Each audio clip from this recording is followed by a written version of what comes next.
Okay, spawning down here in the bottom left as the blue Protoss. The blue Protoss. We've got Haz representing minutes per action. Haz trying to bring out some kind of win for MPA. MPA has not gotten a win yet, but hopefully we can get one here. And in the bottom right side, the red Protoss player, we've got Styx representing Fever Clan's the Militia Force. You know, I gotta say, when this map first showed up, what was it called? Newkirk City or something like that? Newkirk District.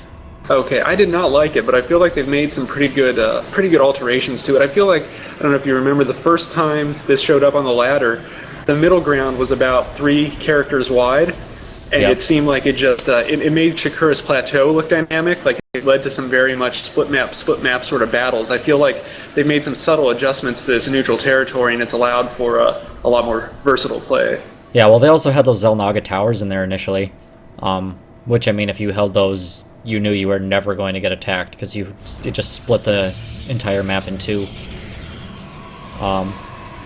They also used to have this where you couldn't, there wasn't a ramp at that 3rd base, or that 4th base, so it was really hard for the opposing player to even harass the 4th. You know, it's interesting because I like the Xel'Naga towers. I think that they add a lot to the game, but in any sort of ladder pool, I also appreciate having a couple of maps that just don't have them. Just the way that it changes the way that you scout, the way that you maintain, map presence, I think is very valuable. Yeah, I mean, I like how some of the newer maps are doing it, where they're moving the Xel'Naga towers out to the outside, so that in order to maintain control of the middle, you can't just hold the Xel'Naga, because that makes for, I mean, it makes it a little too easy to just know your opponent's never going to attack you. And I think it's interesting, too, that having those, for example, the perimeter watchtowers, it provides you vision in a much different way as the game gets later. The ability to hold those helps you protect yourself from harasses and whatnot that could, in a lot of ways, be more damaging than just knowing exactly where in the middle of the map the main army is. Yeah, absolutely. Yeah, did that probe go? Ooh. Haz actually losing that probe, not paying attention there. But at the same time, Styx had his probe sitting on idle, but he's going to get that one out of there. Haz trying to get a little bit of a revenge there. He's sending that probe after it. It's like Haz has his warp gate started already. Yep, 2nd gateway on the way, and actually a 3rd gateway on the way, so we might be seeing some aggression out of Haz. Neither player He's one throwing gate down away any from tech pretty yet. old school here. Yeah. One more gateway when we're back in Wings of Liberty beta. Styx lagging a little bit.